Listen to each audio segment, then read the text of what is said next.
Yes, okay. Now we are recording. Welcome everyone to Comp 620, that's 620, typo there, and Comp 422. Talking about software or secure software design, or how do all these problems get into our software? Now, if today's lecture looks like a random selection of slides from a half a dozen different slide decks, that's because it is. I went back and looked at having taught variety of different security classes, each one of which touched on software security development. I picked some from each, including slides I got from Dr. Yuan, slides I got from other people, and put them all onto the deck, made a dozen of my own slides, and this is what you got today. So we'll talk on a variety of topics covering it. Here is the schedule. You'll see I have made a change. Yes. Instead of talking about computer forensics on Wednesday, we're going to talk about network security. I realize that network security is not in course. There is a separate course on network security, but this class is kind of an overview of all security aspects. And so I'm going to have one day on network security. And I will start with an introduction to how networks work for those who don't remember how networks actually operate.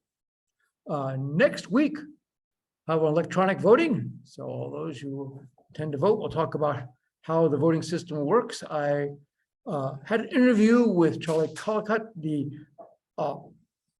director of the Guilford County Board of Elections. Talked to him about security, and I will tell you what he told me and review how the voting system works. I am a chief judge at a voting precinct. Keeps me busy every couple of months. And so I will talk about how it works. A week from Wednesday is Wellness Day for the whole university. We'll all sit around and be well, so there'll be no classes. Okay.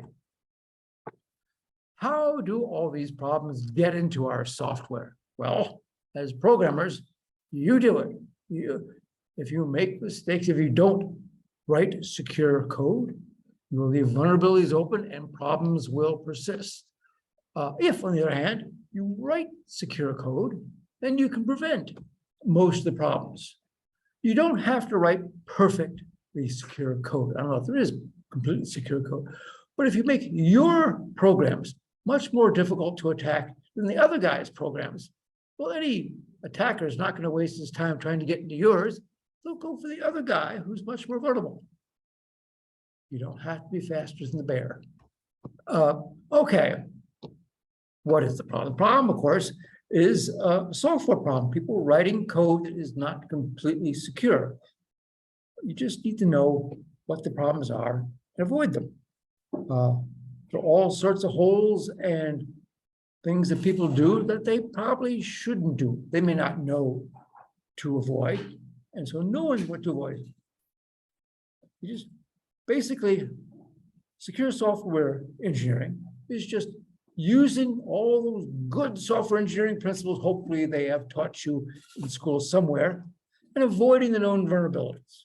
Just do all those things you're supposed to do. There's nothing in secure software engineering that isn't really regular software engineering. Once upon a time, the computer science department had several tracks that a graduate student could follow. They could follow a certain course of classes that would get the master's degree, and you could be in artificial intelligence, you could be in software engineering, you could be in secure software engineering. They're actually two separate tracks. Well, it didn't take us too long to figure out that, wait, what is this? Why do we think this track is better than that track? So we merged them together, and now they have software engineering, which I believe, of course, encompasses secure software engineering. Web applications in particular tend to be kind of vulnerable. And this fellow, Amanda Williams, who I believe was a student of ours, identified these three areas as being problems where web applications tend to be more vulnerable than other applications. First of all, he calls them less mature. They have not been developing web applications as long as you've been developing the big systems, the ones that run on one large computer, and we've been doing it for 50 years. We've kind of figured out how to write those correctly. Now, of course, we have web applications that run with all sorts of user interfaces, making use of all the latest technologies, and they tend to run into security problems. Also, we have lots of people developing their software for their company, lots of independent developers. And of course, since there's no consistency, everything is a little bit different. It's their own unique style on it. They may or may not have followed the appropriate secure recommendations and may generate software that is vulnerable. And the last one, which I find to be actually the most important one, is the simplicity that it appears to be when making a web application.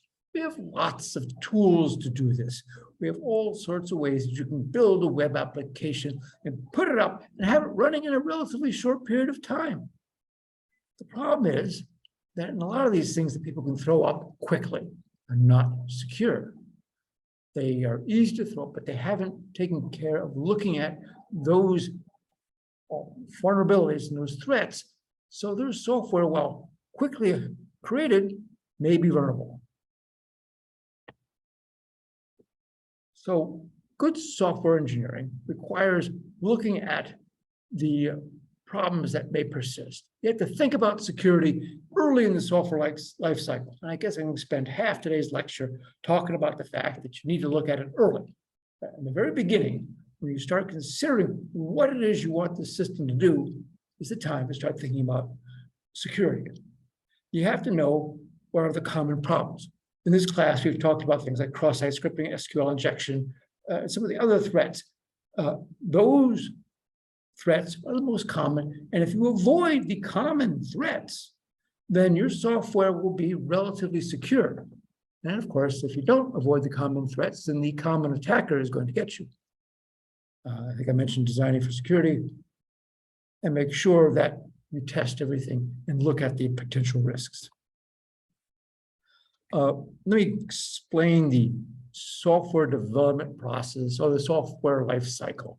There are all sorts of software life cycle models, and they are widely different. Some of them rely on planning everything ahead of time. You decide how this system is going to work, and you break it down into modules. People design the modules, and you actually code all the pieces, put it all together, and it should work in theory. Other agile systems just start coding almost right away without an awful lot of planning, which may or may not work depending on what the system is. As the old gray-haired programmer, I have seen people develop software very quickly, get it up, running, and it wasn't what the customer wanted. So planning ahead of time works really well.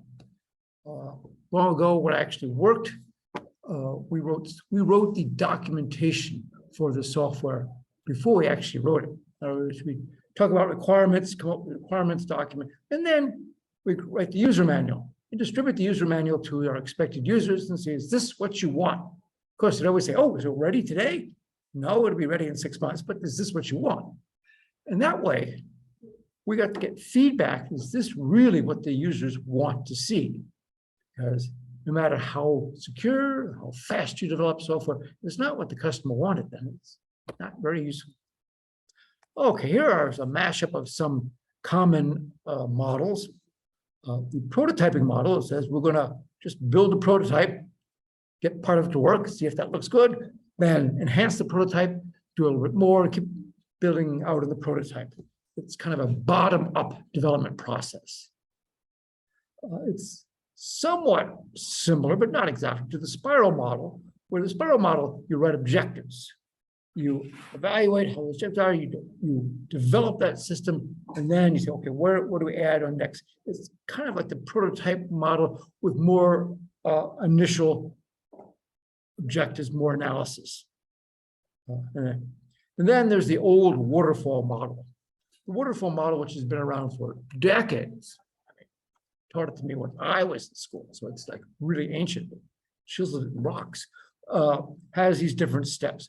The actual steps here vary slightly. I actually edited this one a bit, but you start with requirements. In other words, you write a requirements document that says, what is this software supposed to do?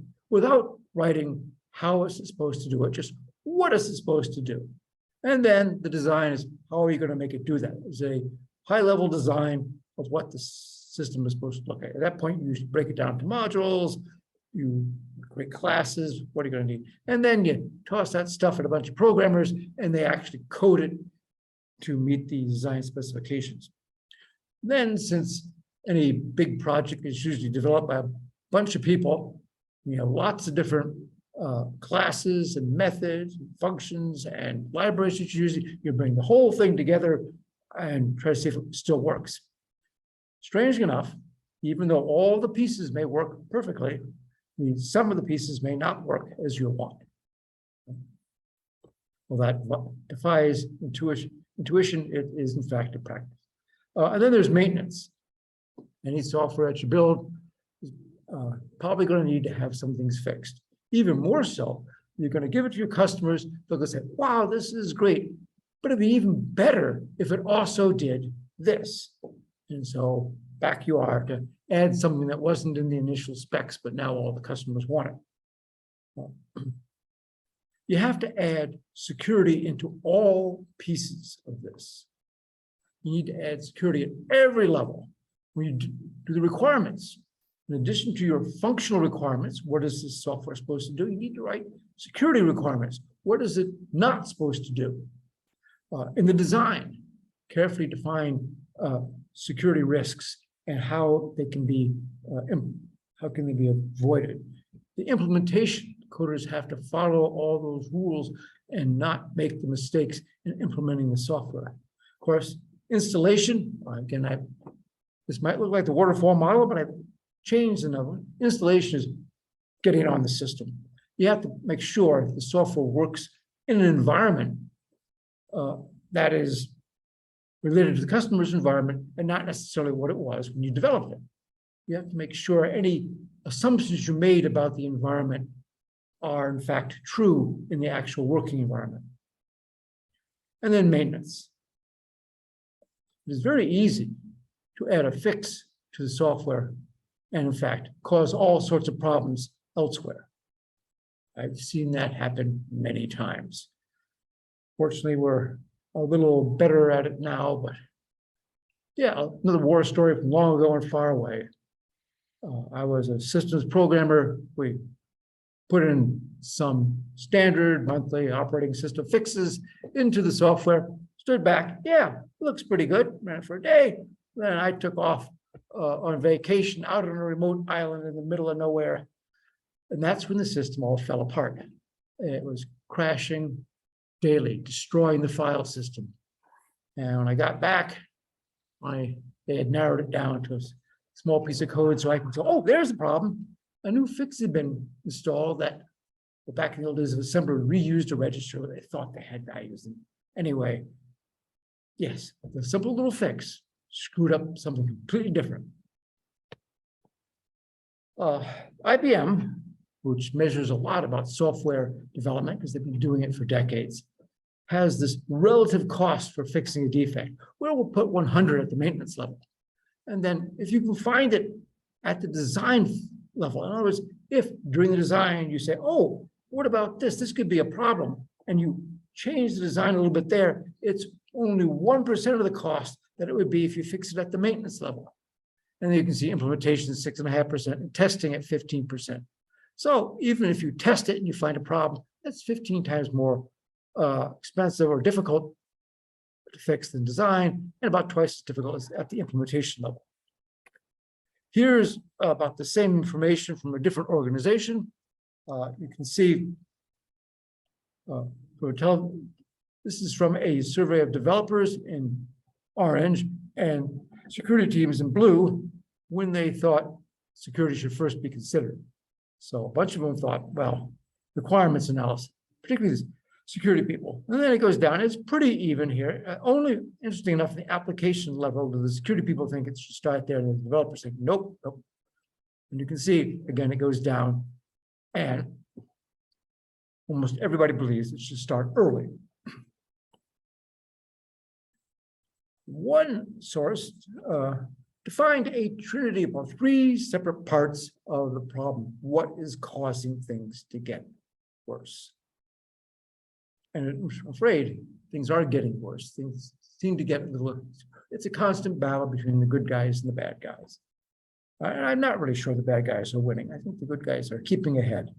The bad guys are continuing to try. One of the issues is connectivity. We are connected everywhere. Everything is connected to everything, and that makes us vulnerable. And legacy applications were not always written for security. I can tell you, since I'm one of those legacy programmers, that long ago and far away, we didn't think about security at all when we wrote our programs, because if the computer program didn't work, we were the people who were going to have to fix it. Only the certain privileged few were allowed to use the computer. You usually had to walk through this door after putting in your card, typing in your password, and getting past the operator who you knew and wouldn't let you pass. They didn't know. Then you could use the computer. So very few people were in there to actually cause problems. Although historically, yes, problems did occur. Some insiders managed to make themselves very rich by slightly modifying the payroll program. Also, extensibility. We have all sorts of parts that we're plugging into all our systems. And complexity. Programs have gotten bigger and more complex. And the bigger and more complex the system is, the easier it is to stuff up the plumbing. Lots of patches, lots of integration, and things just get bigger and bigger. Okay, so a clicker just to see if you're all, questions to see if you're all awake. Let's give this a shot.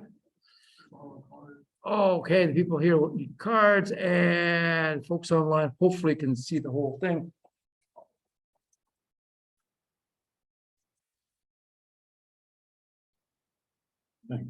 Give it back.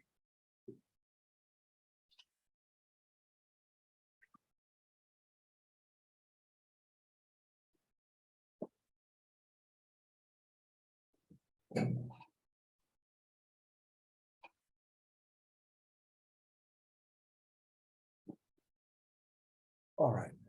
Okay, everybody ready? Almost everybody's ready.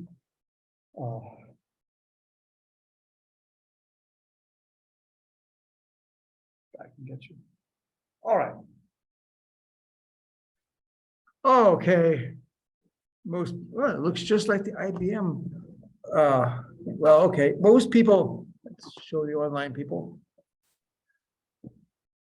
About 50% of the people thought it should be done at the design, 20% at implementation, 20%, another 20% at testing, and only 7% at maintenance. Studies seem to indicate that doing it earliest is best, doing it at the design level.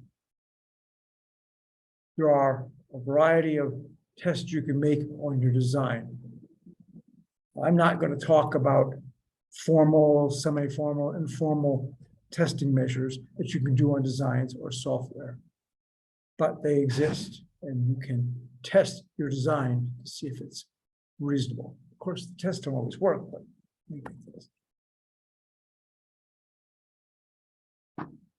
okay. Oops, excuse me, got a mouse issue here. We will. Okay. Okay. Security problems.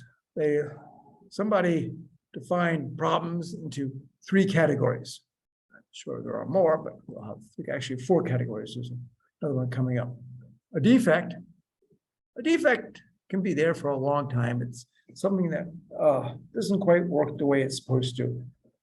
These can be very dangerous because sometimes an attacker stumbles across a defect and goes, oh, I know how to use that. I've done that before. When we find something, bug or a flaw, something that doesn't look very dangerous, but you can. Oh, okay, another old war story from computer attacking long, long ago.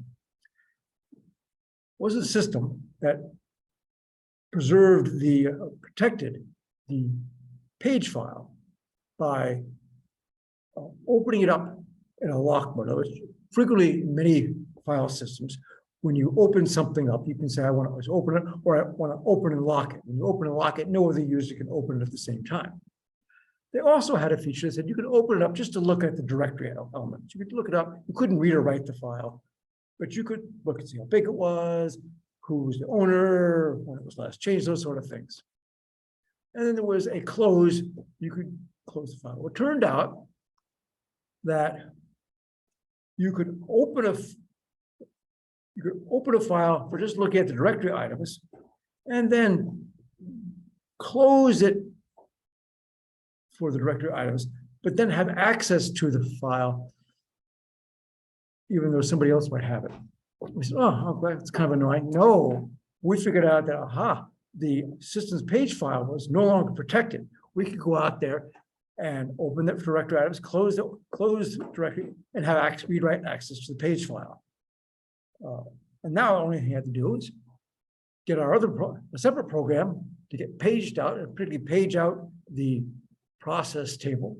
We go in there, write the process table so we can change it so we now have the operating system bit set in the process state word, and when it pages it back in, we'd be operating system level. Well, we told the people who did the operating system maintenance, and they let us come in at 4 a.m. in the morning and try it. Didn't quite work, but I think if we tried more, it would have worked. But yes, it's a flaw. It's a defect. It was actually a defect is something that lies out there for a long time, and then you can realize, oh, that doesn't quite work right. And sometimes you can take these little bitty flaws and expand them to be much more dangerous. A bug, of course, is usually something you miscoded or didn't code with any care. A flaw may be a design level thing. A flaw is, oh, you made it work this way. That might not have been a good idea to make it work that way. And of course, there's all sorts of risks related to these things. Each one can form a way for an attacker to get in. Even the ones that are really low probability may represent a very high risk if they happen to get in.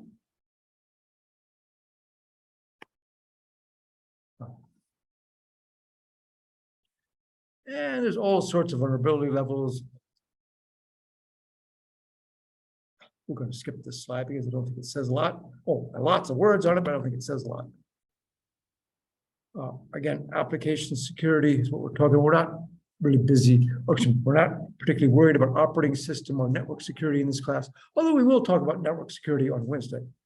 But we're talking about programs, applications, web applications, or desktop or phone applications. And you have to find all these bugs and filter them out of your system. Okay. Now, who does security? Has to be everybody. A lot of times they have security people. They have people at a company whose job it is to try to keep things secure. But they usually go running around trying to train the developers, because these developers, in fact, were either going to create the problems or fix the problems. All right. Somebody defined 3 pillars of software security. I think IBM had something to do with this. But okay. Pillar 1 is applied risk management. Look at the business risks. Look at the problems as they fit into the development life cycle, the different layers, and identify where these problems might occur and how important they are. It's very important to consider how dangerous a problem is and how likely it is to occur. Because a problem that is very likely and those are the ones you want to take first and easy to fix. If it's very likely but difficult to fix, you may need to fix it anyway, even if it's difficult to fix. If it's likely to occur, anyway. We didn't also mention in this matrix here, how damaging is it? What is the risk level of this problem? Some problems are a minor thing, they'll change the way something looks, but it's not a real difficult. Others, if they do this, they'll wipe out your system. That's a big problem. And if it's likely that they'll wipe it out, then sometimes no matter how difficult it is to fix, you got to fix that first. So here's a little matrix. Again, you need to fix the likely problems. And you usually want to fix the easy things because you may be able to fix the easy things in an hour. The difficult things may take months. So you might as well fix what you can and reduce the number of errors. Touch points are, it's Microsoft. IBM Microsoft, I think it's Microsoft. Places where you can either attack or secure the system. I have a statement here, software security is not security software. What that means, you've got all sorts of security software. We have antiviruses, you've got other software out there to keep things secure, but that's not where you get your security. Those are last-ditch efforts. Those are things that are there because everything else fails. Hopefully your security software will help you out. You want to develop the system securely in the first place. You need to, again, figure out how you want to. Good example is access control. How are users going to access the system? Do they have to log in? Do they have to log in with multi-factor authentication? What does it take to make this work? So that's an important part of considering the system.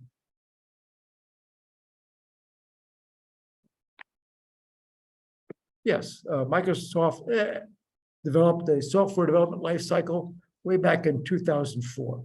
For those who weren't programming back in 2004, that was an interesting point. Is this?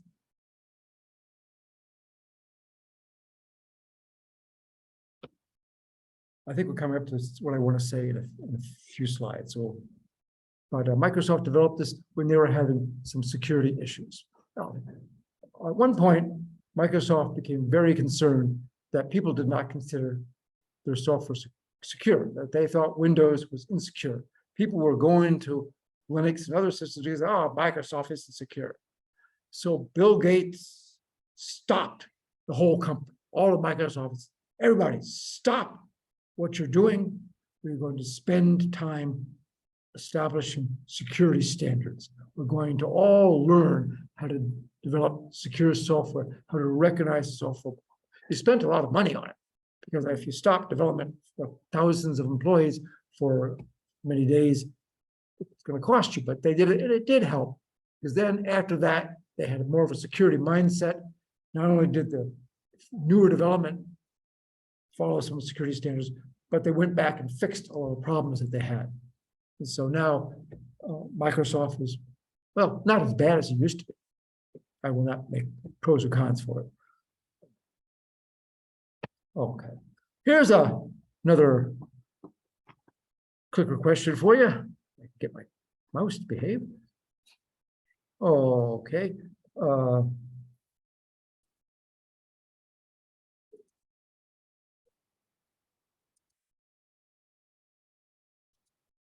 I hope our online people can see the question because I couldn't put it in the little box. So this is an ABCD question.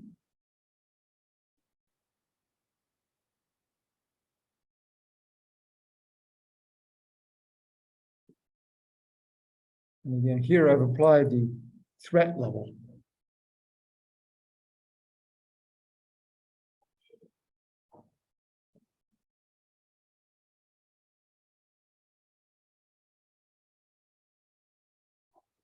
Okay, well, let's see. With about 2/3 of the online people have voted. Okay, let's get our cards up again. Let's see if I can get, come on, phone. Okay, thank you. She makes a change. This is the button and nothing, nothing happens, okay.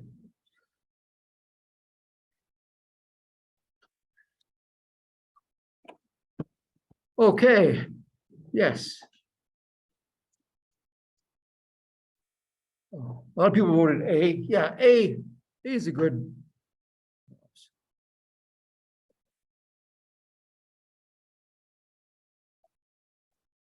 A is a good bet because the danger is high. It has the highest danger. In repair level is 3. So of course you'd want to fix A before C. 1 has very little danger, who cares? Even though it can be fixed quickly. sometimes depending on the size of your organization, you got a rookie, you could have them fix B while everybody's working on A. And then 3 is pretty important. It has a danger level of 3, but it takes a lot to repair. You're going to get probably more results fixing A first. Anybody think otherwise? Oh, sorry. Okay, well, look at that.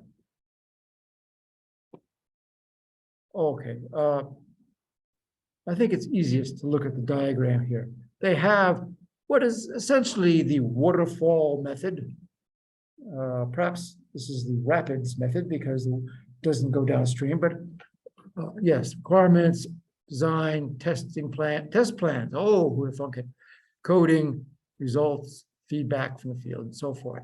And they have all these points here where you can do, check for abuse cases, requirements, check for security requirements, risk analysis. What are the problems? What threats might endanger this system? Again, code review. Code reviews are very valuable. If you haven't done code reviews, software development, I strongly recommend code. All it is having other people look at the program. You can do it formally, you can do it informally, but an organization should require that all the code be reviewed. So every time you put out something, before you put it into production, somebody else takes a look at it and says, yeah, I think this thing is going to work. Or, uh-oh, watch out here. This is not going to fly. And then there's penetration testing where you can try to break it. Yeah. And these are some of the things you can look at. Again, code review, which talked about.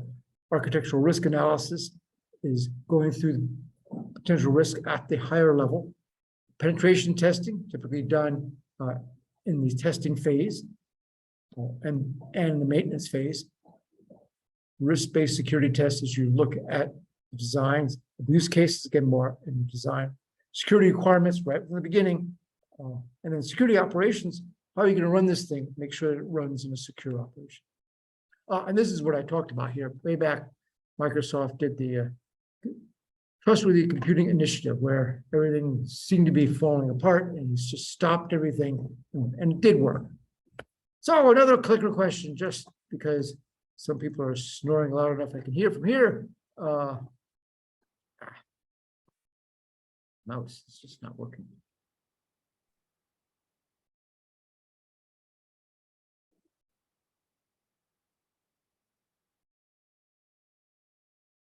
Okay, hopefully everyone can see the questions.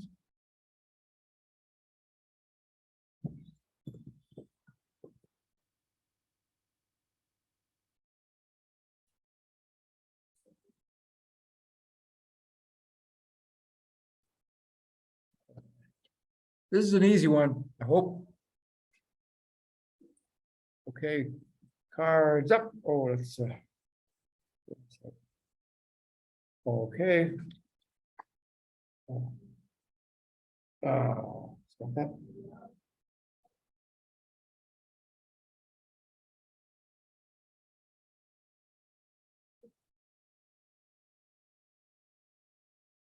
I think you have a finger over the corner of the.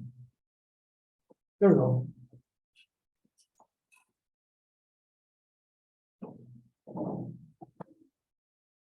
All right. Most of you have been paying attention. Good. Yes. True is the answer. Doing it early is the most effective way for fixing up security touch points and so on. Those things you do early on are least costly or effective. Okay.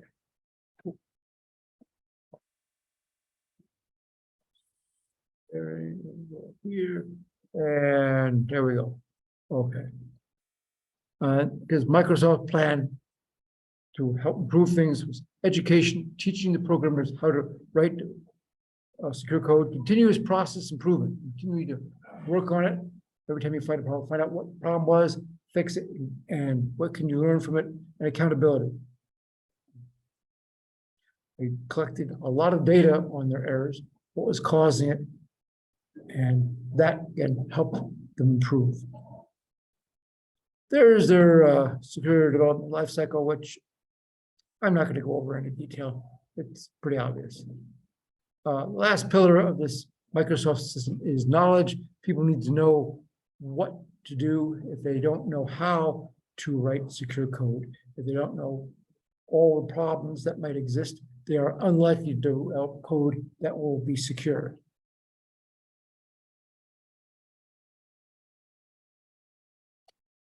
And yeah, this is interesting. And well, using the touch points is effectively applying that knowledge. And here's application. These are the touch points we took before applied to the model. You can see some of the schedules, some of them are, you just consider the exploits out here in feedback, but in the very beginning, you want to look at attack patterns, use cases, all these things.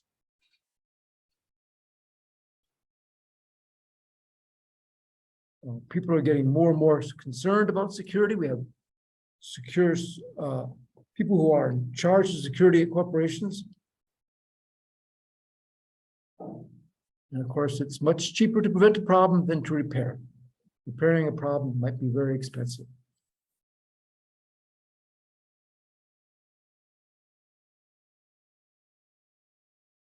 And I kind of like the last one here, instead of asking, well, API, again, API, application program interface, it's a function, it's an existing system you might use in yours. Is this API good enough? I mean, we'll do what we want for this problem. Also very important to ask, what threats does this API open us up to if we use it? What are the dangers involved in using that? I think security is everyone's job, from the developers, the administrators, the operations people. Everybody has to be understanding of the security threats, including the users. Now, if you have public users, they may or may not care. Some of the public users may be your enemies. But in a corporation where the users are all within your company, they are also a very important part of the security system. And executives at the very top have to be concerned about security.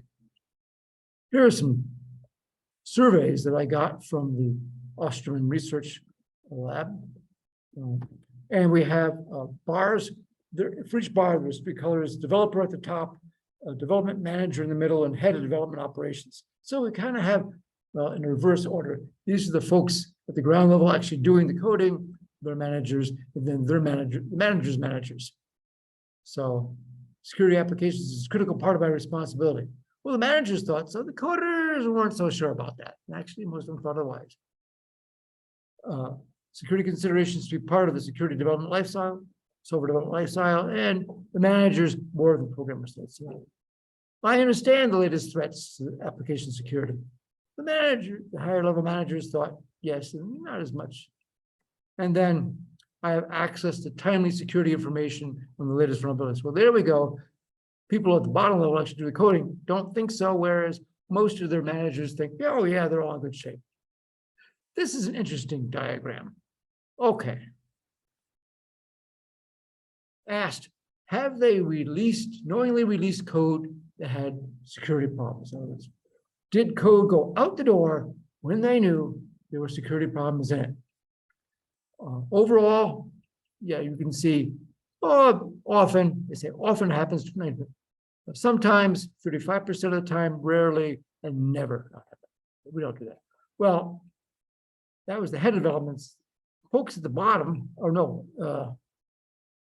yeah, the developers, they don't think so, but I think most of the time what they put together is secure. By the time it goes up, they go, oh, yeah, it's not working nearly as well as they thought it should. And then again, the Ostermans, do the developers have enough time to learn how to create it? They don't think so, even though the managers think, sure, those guys have enough time. They understand the threats, pretty even there, but we learn from our mistakes. The programmers go, nah, or the managers think they do. Okay, static code analysis, a slightly different topic. There are tools out there to help you test the software, to look in the source code of a program and look for potential problems. There are several of them out there that you can run on the source code of your system and see if it identifies a problem. And that, of course, can be very useful if something got through all your other checks. You get at the end, you put the source code through, it goes, oh, this threat can be here. Now, they don't run the code, they simply review the source code, and often all the parts of the source code. There are some strengths to doing this. One of the advantages of this is it can usually be run easily. You can have automated systems that run the static code analysis tool against all your software every night, or every time you do an update on it, it runs this and checks it before you let it out. So you can do it. Most of the ones I've seen, and there are several out there, you go to OWASP, secure code analysis tools, and try one out. I did that, and it tells you in this file, on this line, it thinks you've got this error. It tells you several other things about the code. And it works well in identifying well-known vulnerabilities. You have this type of potential flaw. The problem with it is a high number of false positives. When I ran it on my code, it's flagging all sorts of things as being a threat. And I'm like, that's not a threat. It was threatening cross-site scripting because I was putting the error code to return from the system into a message, concatenating into the message, and you go, oh, you're concatenating data in there, could be cross-site script. No, it's not. It's just the error code I got when something doesn't work. If I create an error message, I think the error code is probably, since it's a numerical value, I think it's probably safe. Besides, it comes from the system. And they only find some of the very many problems that could be out there. Also, when you get an error, and since there are false positives, it's very difficult to know, is that really a problem, or is it just confused again? And then it usually has to get all the parts. Sometimes it runs it, sometimes it doesn't run it, but if you have libraries you're calling that aren't there, and usually you do, because usually you develop software using all sorts of existing pieces, you never know. Oh, another poll today. Let's try this last poll. I think this is the last one.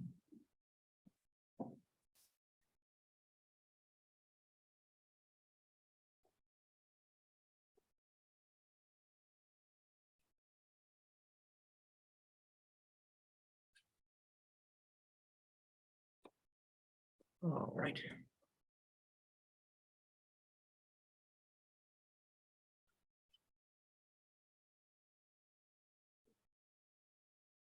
Isn't that as color? Oh, you missed it out.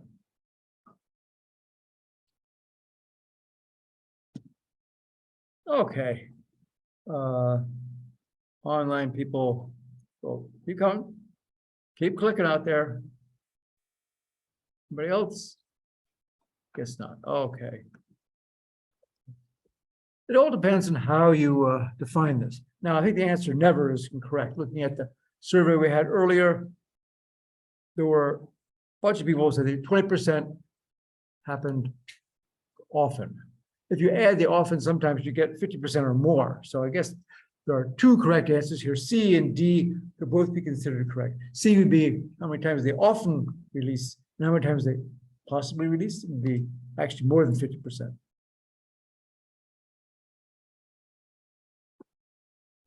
Oops.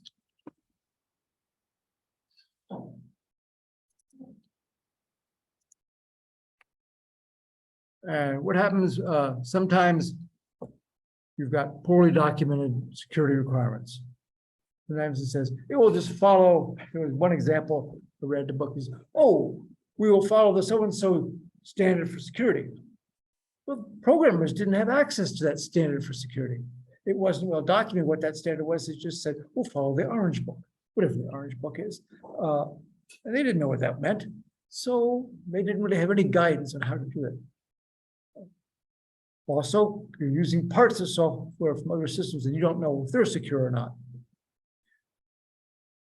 I'm looking in books and I can tell you there's a lot of examples in books that have all sorts of security errors. Particularly if you look in a non-security book about programming, about database, about other aspects of software.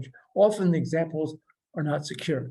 Now, in the textbook author's defense, they often remove a lot of stuff that is not related to the topic that they are trying to explain in the textbook.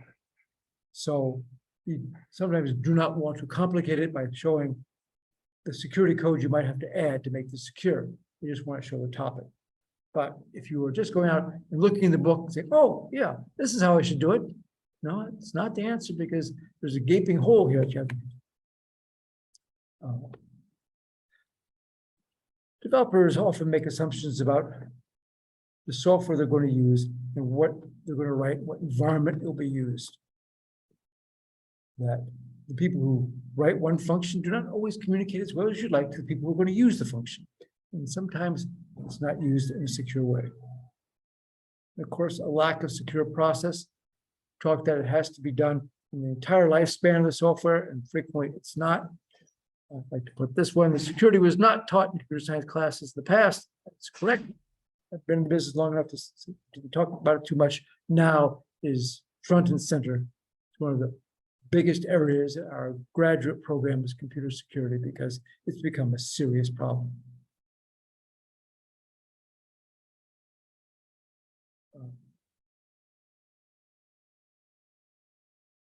I like the number here. An average security patch at Microsoft has a cost of about $100,000. So every time they find a problem, they got to code it.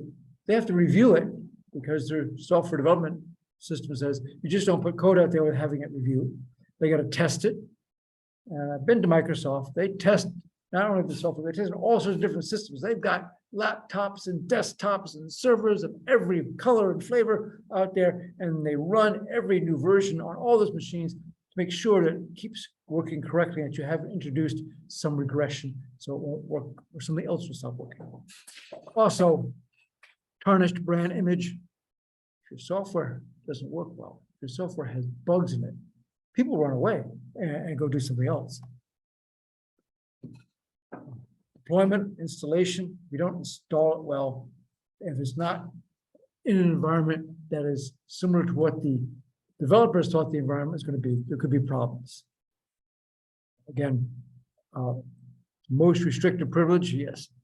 The policy of least privilege is important. Make sure it runs where anybody can do anything. Okay, I think that's it. But don't run away. I was going to talk about the exam in just a minute. Again, the schedule, we just did software development. We're not going to talk about computer forensics on Wednesday. Instead, I thought I'd talk about network security. I think that's more important, even though there is a network security course in the computer science master's curriculum and undergraduate, selected for undergraduate. I thought, since this class is an overview of security, we'd talk at least one day on that. And I will preface it with a little bit of how do networks work. So week from today, we're talking about electronic voting. How do voting systems work and how vulnerable are they and what you can do to protect against them. And next week, Wednesday, is a wellness day. No classes for anybody. Just go out and be well, I guess. Okay. Hang on, I'm coming up with a new set of slides here.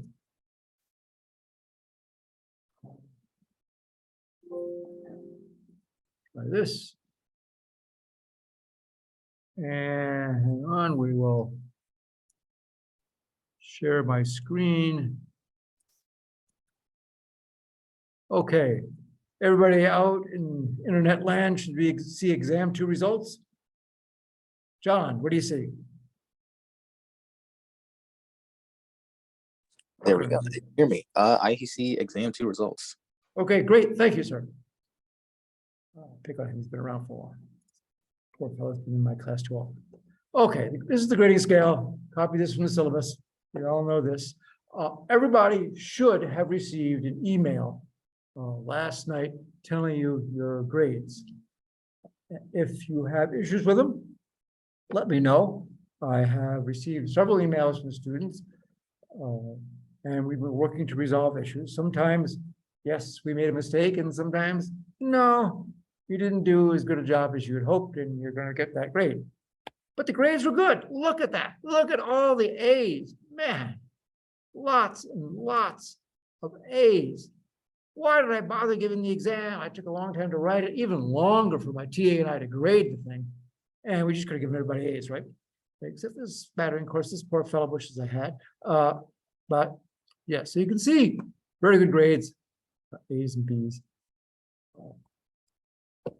I again did some analysis by the different students we have in the course. This course has undergraduates in Comp 422, graduate students in Comp 620, and certificate students in Comp 620. They have different backgrounds. I've been trying to make the course so it will work for all of them. The graduate students are doing quite well. Actually, PhD students are doing the best, and I would hope so. Okay, the graduate students are in the box. The box is the 25 percentile. You can see the range, 25 percentile range, and so you can see. Interesting, the certificate students have a shorter range, less variance in their scores, and you'll see, particularly for the undergrads. The undergrads have a mean that is about the same as the certificate students. Their median is a little lower, and their variance is quite a bit larger than the certificate students. But the certificate students are doing slightly better than the undergrads. Now, if we got our statistics and we wanted to say that this group is doing better than that group at a 95% confidence level, I don't know that I could. But from a rough ad hoc look, yes, at least I can say it does not appear that the certificate students are doing worse than the other students. So well done, certificate students. I know sometimes I creep into deep computer science concepts you may never heard of, but I try to keep it available to everyone. Okay, let me go over most of the problems. I have comments from my TA and I when we grade them quickly. There was a deadlock question. A bunch of students, not all, but a bunch of students, in fact, particularly one student, went to my slides, copied my page on deadlocks and pasted it into the answer. Well, yes, that kind of explained deadlock, but you had to apply it to the clerks with their deadlock system. I tried to come up with a non-computer system, sort of. And you had to also explain how your solution was relevant to the problem. Some people said, oh, I'll just avoid one of the 4 requirements for deadlock. Well, yes, but which one? How? Some people were very vague on what they do. Oh, I will just avoid deadlock. Well, good for you, but I need to know how. The problem asked me, how are you going to solve it? And you didn't get specific on that.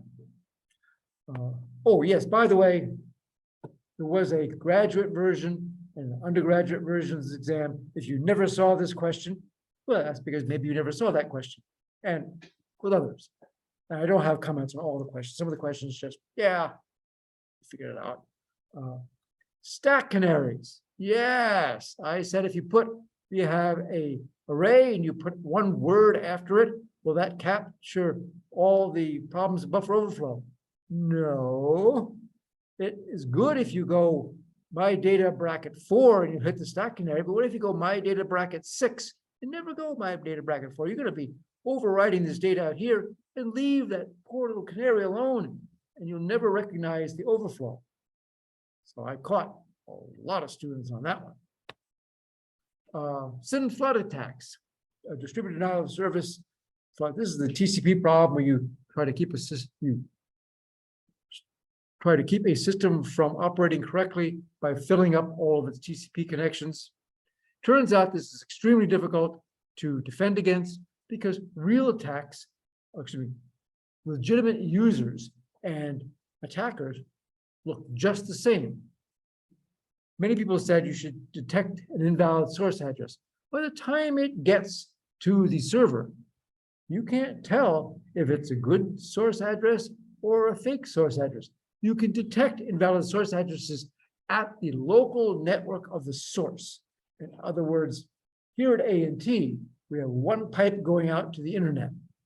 If the router sees an address going out the internet, which is not an A&T address, goes, aha, something's wrong, because there's only one pipe in. Well, there's no pipes in, there's only one pipe out.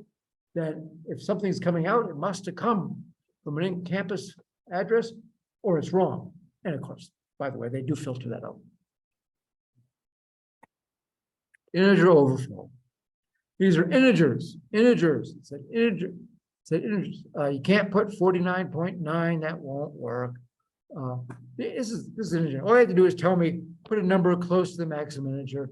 Actually, close to half the maximum integer would work. But yeah, a lot of people got it. Yes. If you did that, if it overflows, remember integer overflow, you add numbers to the biggest number, and it overflows from being the largest possible number to the smallest possible number, which will be negative, becomes a very large negative number, which of course is less than 100, and the if statement will still find it as good, even though it's not. It's a very large positive number. Numerical SQL injection. This was the one where we had to go out to the web system. The thing to note here is that there were no quotes required. Numbers can be just put inside a SQL statement as a number. You don't have to put quotes around it. You put quotes around character strings like you do in almost every programming environment I know of. You don't have to put quotes around numbers because it goes, oh, it's a number. So there, again, 1 = 1 or any true statement is fine. By the way, that was graded by my system. If you got it correctly, it put the last 2 digits of your ID number into my database, and that's how I graded. If your number wasn't in my database, well, you didn't get credit for it. Oh, cross-site scripting. Well, this was a question that said, if you are developing a game application, well, people put in their name, and it displays the name to everybody who's playing the game. What thread is it? Well, it's a cross-site scripting, persistent cross-site scripting. You put your name, instead of your name, you put in JavaScript, that does something. And so when it's sent down from the server to every other user, that is your name, instead not only displays your name, but executes some code on everybody's system and does something nasty problem. It's not an SQL injection attack, which was a very common wrong answer. Oh, there was a question asked about enhancing the system to make it more secure authentication. The usual good answer was a multi-factor authentication, but you couldn't just say multi-factor authentication. The 3 letters MFA was not a sufficient answer. Besides, you had to explain what method you used and explain how that method improves security. And the question said, what are you going to do and how it improves security? You had to answer the question. Yes. Reading the question and answering the question is always important. There was one about sending a number as part of a cookie, which you can then edit with web proxies. What if somebody just changes that number? Can they get somebody else's information? Maybe. How do you fix that? The easy way to fix that is simply encrypt the numbers. You can just use AES encryption. You don't have to, nobody else has to know the key, just the server has the key. It takes the number it was going to send, encrypts it, sends the encrypted value comes back in the cookie, and then you decrypt it and you use that number. Nobody else can read that number because it's encrypted with AES. That's pretty darn secure. So they can't guess other numbers. The idea of disabling cookies was not at all a good answer. The ostrich principle. That is, if a system has a small, very low probability of deadlocking, then many systems don't write any code in there to prevent deadlocks. Particularly, by the way, preventing deadlocks is possibly difficult to do. You say, I won't worry about it. And if, on the rare case where a deadlock occurs, we'll do something to resolve it. And the problem, as was explained, there was a rollback. You could undo a transaction. You could kill the transaction. Nothing would get damaged. So in the rare case that something gets stuck, a timer could say, oh, that thing's been running for 100 times longer than it should. Something's probably wrong. Just kill the transactions. They would all roll back. Nothing would be damaged. Try again. Okay, midterm grades. Along with telling you the grades of your exam, I did the arithmetic. Remember that all the exams count 20%. If you're an undergraduate, the average of the assignments counts 20%. If you're a graduate student, the average of the assignments counts 16%, and 4% is for your papers. I have not read all the papers. I'm sorry, I didn't read the papers. can't say it keeps me up at night, but some of them are very interesting, and some of them are not. But they're most of them, in fact, are pretty good. So when I calculated your midterm grades, I'm not ready to give this to the registrar or anything.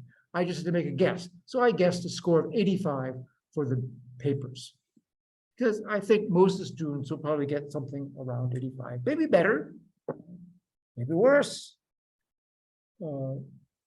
Yeah, I'm happy to say is, most people have not plagiarized enough. So, and I checked, I checked it.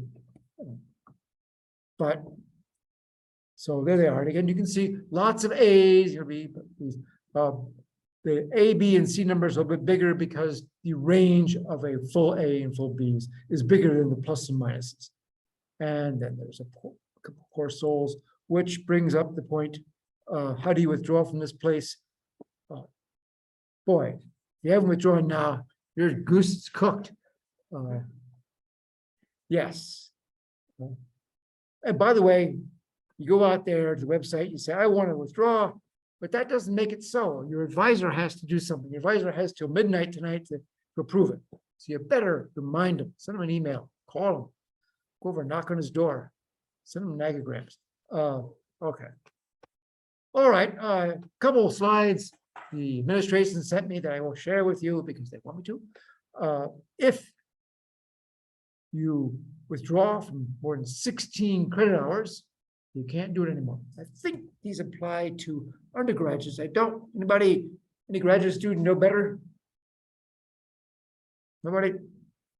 Okay, well, I know it applies to undergraduate, may apply to graduate. That's a lot of, probably only for undergraduates, because most of the graduate programs only have like 30 hours. That'd be from half of them, I don't think. Okay, it's for undergraduates, they have like 120 some credits you have to get. Once you withdraw from 4, that's it. You can't withdraw anymore. You have to stay in there. And so you can only have because of that, you can only have 16 hours of repeats. You can't. Now, the undergraduate, if you screw up a class, you can repeat it. You can't repeat a class if you get a C or better, but you can repeat it if you get a poor grade. Take it again. And at A&T for an undergraduate, if you repeat a class, it replaces the old grade. So as if the old grade doesn't count at all. So imagine you take one class, you get an F, you come back the next semester, you take it again, the same class, and you get an A, you now have a 4.0 GPA.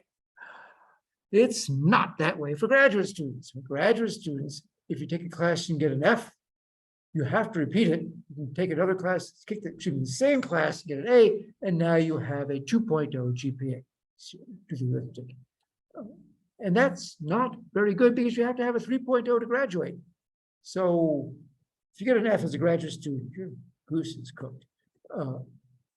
Okay, so satisfactory academic progress, which you believe applies to both graduate and undergraduate students. You got to keep your GPA above 2.0. For an undergraduate, they fire a warning shot across your bow and then eventually get nasty. For graduate students, they are not as happy. You will lose your financial aid if you do not maintain satisfactory academic progress. And eventually they will throw you out. Quick announcements. As I told you, on the first day, it's in the syllabus.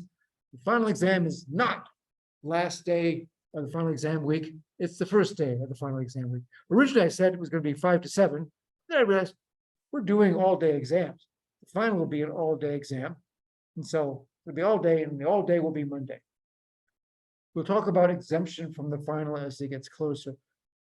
Those of you, particularly those of you who are doing very well, we had lots of A's, just all those A's. Again, having an A is not sufficient for saying you won't take the final. Having a really good A is. And we'll talk about the requirements. Read the syllabus, you want to know the rules, it's in there. And so that's how it's going. I told you in the beginning, I told you again. Also, Monday, November 14th, 3 weeks from now, that class will be online only. Well, no, folks out there in the internet land, you don't care, but the people here in the live studio audience will have to shift to online for that day. I'll be broadcasting from Hilton Head Island. Okay, that's it.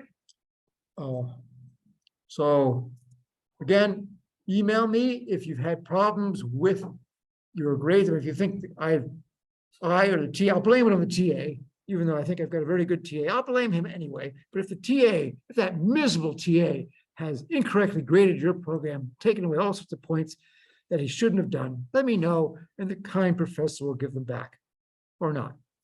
Okay, so that's it for today. You get out 10 minutes early, and I will see you on Monday. And again, on Monday, we talk about network security. With whatever chapter I said that would be, which I can't remember now, but there's a chapter in the textbook that says network security. Read that one. Okay. See you then.